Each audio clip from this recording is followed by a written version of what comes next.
What's up everybody, Tom here with another video. Today we'll be talking about the latest stock market news for the week ahead, including our technical analysis thoughts on the S&P 500, Nasdaq, Volatility Index, Apple, and US dollar.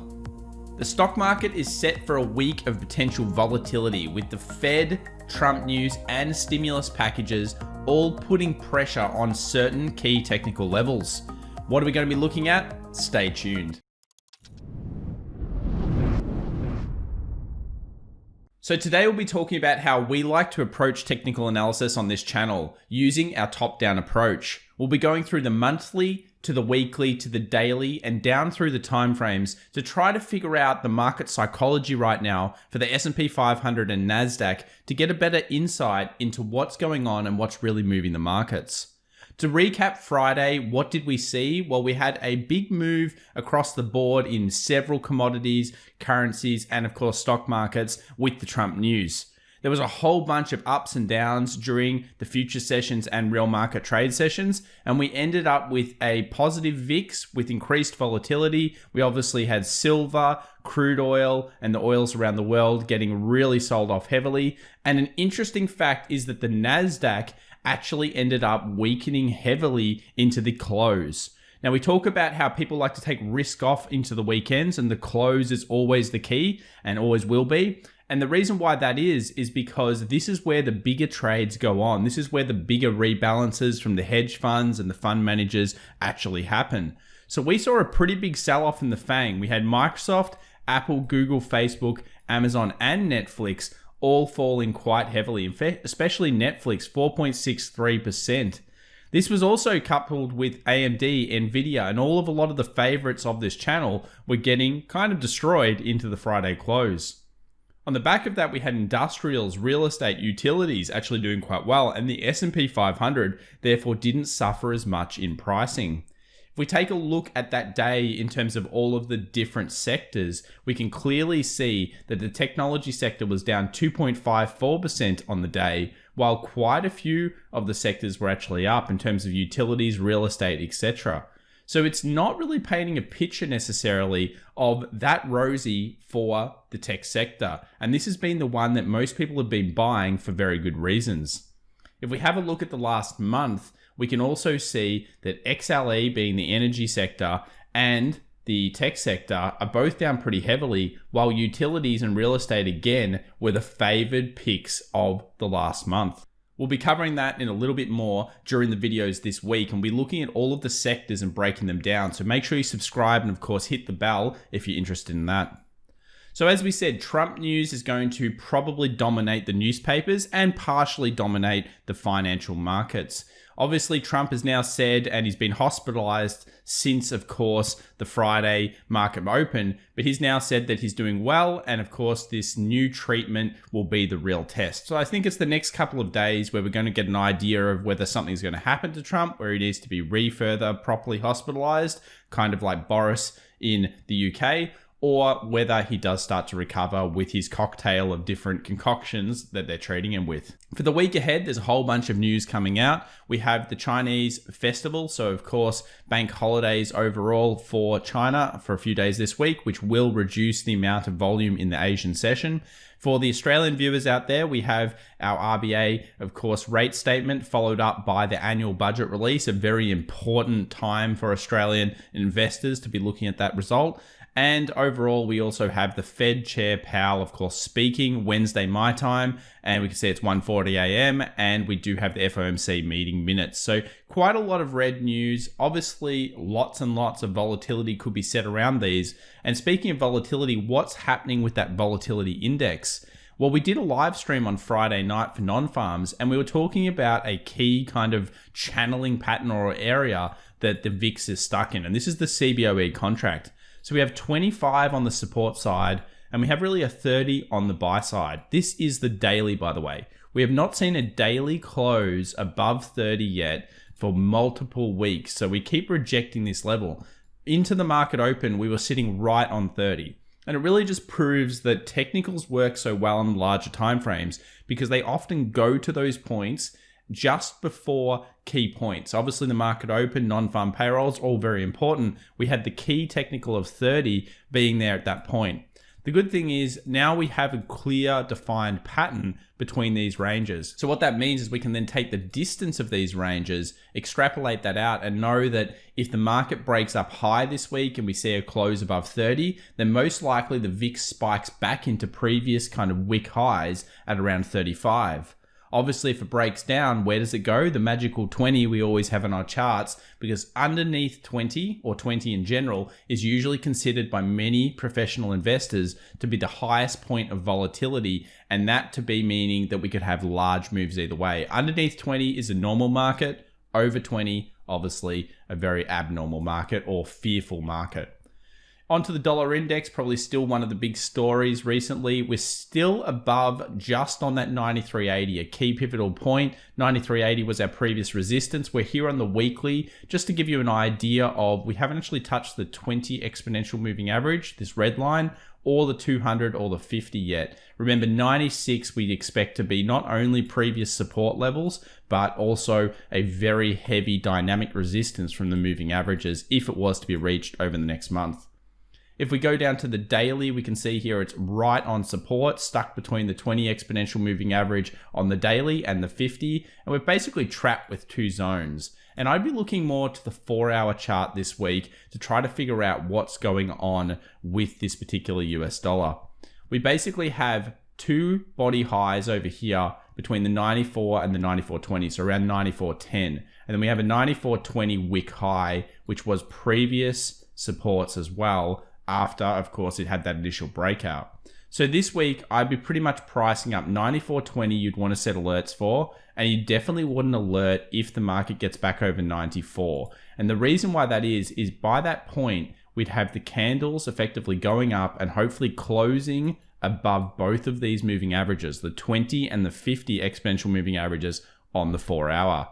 If we got that, what are we basically saying? We're saying strengthen the market, and that these moving averages should act as dynamic support because they're coiled and they're sitting at the right zone. So for dollar bulls, that's what we're looking for. For dollar bears, I think it's all about this 93.50 area. We get underneath that, we close below that, then we're back into the channel, and really we could see further selling all the way down to the 92.80 zone. Remember, further selling of the US dollar will probably be accompanied by bullish S&P 500, and a strong US dollar could be accompanied by bearish S&P 500.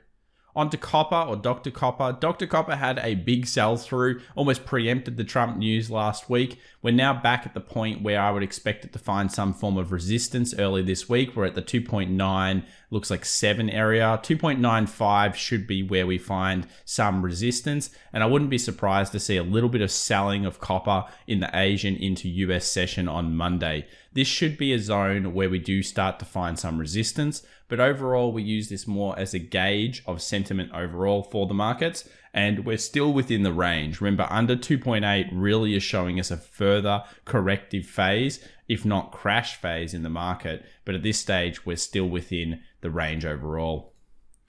S&P 500, we saw the monthly close. Let's talk about these monthly pivots and what the market has just shown us as new levels for the month. But firstly, I think it's worthwhile recapping how successful pivots were last month. We saw the monthly R1 get respected and that become the high.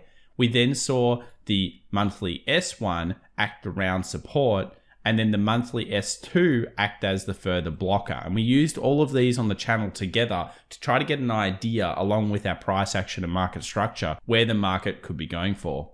Now, interestingly, notice the monthly R1 was hit in only a few days of last month's opening. What did we get this month? We got the monthly pivot getting hit and then rejected and of course sold off from. So the monthly pivot, central pivot this is, was at 33.86, so right where the market hit and of course respected. Now we have a monthly S1 at 31.85, and we have a monthly S2 just above 3,000 at 3,008. So this is really interesting because we've been talking about how the market likes to move in 200-point increments, and how 3,200 and 3,000 should act as heavy support buying if they were to be reached. Well, guess what? We've got monthly S1 and monthly S2 at those levels. And even more interestingly, 200 points underneath that, monthly S3 is 28.06. So all of them are at exactly the perfect kind of price action based zones. And we'll talk about those right now. So we can see here on the SPX, and you should always do your analysis whenever possible on the real market rather than the futures. Get the real volume, the real closes. That's what we like to do together on this channel. We had the monthly close. It was not bearish enough to actually get an engulf, and it did show some rejection. So it didn't really show us enough information about market sentiment other than it was looking relatively bullish. From the all-important weekly, now we were looking for a Morningstar pattern confirmation close. We did not see bullish intention here. We didn't see it close on its highs due to maybe the Trump news or some other reasons. And we did see it sell off a little bit there. So we were hoping that this would be bullish close. But overall, the general sentiment was correct for the pattern. We had the gap down, followed by a gap up, and of course, a decent pin bar rejection here, or hammer, as many people will call it. So there was certainly a decent amount of bullish action, but because of news changes, that could be affected. Remember, the market did hit the 20 exponential moving average on the weekly. That's always important to note. It's something that standardly the market does like to come down to. And if we have a look here, we've got a weekly 50 exponential moving average at 3120-ish. But clearly, the 3000 support level is one of the key points in the market, and also the monthly S2. And why do we say that? Because look at all this previous market structure, previous resistances before the crisis, and of course supports during the crisis. So if the market was to completely capitulate over the next coming weeks, 3000 would be a fortress and a huge amount of buyers would be there. Obviously, many of us could only wish that it gets to those dips to allow us to buy quality stock over the long term. Onto the daily, what else have we been seeing? Well, 3200 still remains that key point we've talked about. We're basically stuck between the two moving averages here, the 20 and the 50. The market obviously doesn't have a clear direction of what it wants to do here. And I think the daily, while it generally gives us the best kind of key technicals, I think it could be the 4 hour right now that's giving us the best ideas and areas for the market support or resistance. And that really comes back to, we've got two key areas. We've got the 3320 to 3330 zone. Found support on Friday. We talked about this into the market. We basically did the opening bell and we said this should be the support zone. It bulled off this area, went up and reached 3365, which on the smaller timeframes was some resistance, and sold off. A break and close below this 3320 zone should expose back to the 3200, because there's no clear market stopping structure between that area. We don't have a zone where effectively the market has consolidated or found a clear level of buying pressure until the 3200. So I think the 3320, 3330 area, if we close underneath that on the daily, is going to be pretty important and should require further flow on effect, maybe to even go and touch the monthly S1 pivot or right around there, so around that 3200 area. If we continue to see the market bouncing off the 3320, 3330 area, we still maintain really that we've got a very, very strong resistance line that should be maintained at 3420. This area here is pretty much the last kind of area for now for the bears. And why is that? Because if the bears cannot hold this fortress down, all of a sudden we break and close above, and then there is no market structure until previous highs around that 3600. We don't have clear market structure. We don't have clear support resistance, and it could flow on effect very bullishly into the market. So really, if you're a bear in the market, you don't really want the market to be above 3420. If you're a bull in the market, you obviously want to see it close above 3420. And I think all of these alerts are worthwhile setting this week and having on your charts. These lines in particular, I think, make and paint the best picture for the S&P 500. Onto the Nasdaq. Well, the Nasdaq was a very important chart because we saw selling coming in to, of course, the market close. Now, could that be because the market's starting to think about a Biden win? Obviously, if Biden wins, there are several negatives that could go into some of the tech stocks. Tax implications comes to mind straight away. We've got really a very key level down here, which is the 11,200. We've spoken about that quite a few times. Why is this pretty much the zone we're looking for on the Nasdaq this week towards the bear side? Well, we're almost getting through and we pretty much closed below the 50 exponential moving average, which found support previously. But to get a new low, we need to see it below 11.2, and that will break and close below the previous point. What would that do? It would signify further selling, and similar in some ways to the S&P, we only have two kind of key levels underneath that area. We have the 11,000 psychological zone, and then underneath that, another 200 points lower, we have the 10.8 area. So we've basically got two key support zones if we get below the 11.2 that we could put on our chart this week and start looking at in terms of dip buying or potential just selling two zones for the Nasdaq. So the Nasdaq needs to break below the 11.2. That would then take out, of course, previous highs and previous resistance. And then we'd expect 11,000 and potentially 10,800, driven by, of course, further S&P 500 selling. The 11.6 still remains the bullish case here, just like with the S&P 500 with the 3420. If the market was to get through and close above the 11.6, there's really no market structure on the left-hand side over here. So we'd expect fairly strong bullish flow into previous highs. I really think that when you consider what's going on in the markets right now, any break to highs above these zones, especially this 11.6, will just trigger a whole bunch of algorithms, trigger a whole bunch of investment, and of course FOMO into the market. And that's why, again, critical points going down through the monthly into the weekly into the daily are so important to your charting. So Apple's chart showing very similar thing to the Nasdaq and of course the S&P. We're putting pressure on the key point. This 111 to 112 zone area is still the key kind of fight between the bulls and the bears. If we close and break below that point, I wouldn't be surprised at all to see Apple back in the 103, 105 range. And obviously our longer term target here for the short side was around $100 market structure, where we've got a 200 simple moving average on the 4 hour. We've got several things in the larger time frames and previous resistance market structure. So let's see what happens with Apple. Basically, we've now closed below the two moving averages, being the 50 and the 20 on this time frame, and they should act now as a little bit of dynamic resistance for Apple this week. CBOE put call ratios went up on Friday, meaning more people are bearish on the market. Obviously, they were open due to the Trump situation at a 1.71 put call ratio.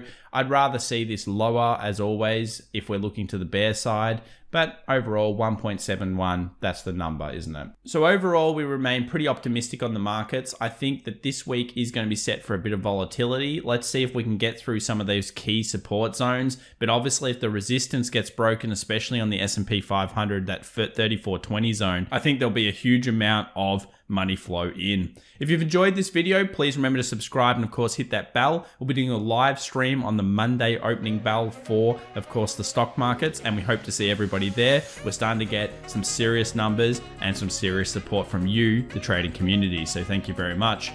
Have a great week, everybody. Bye for now.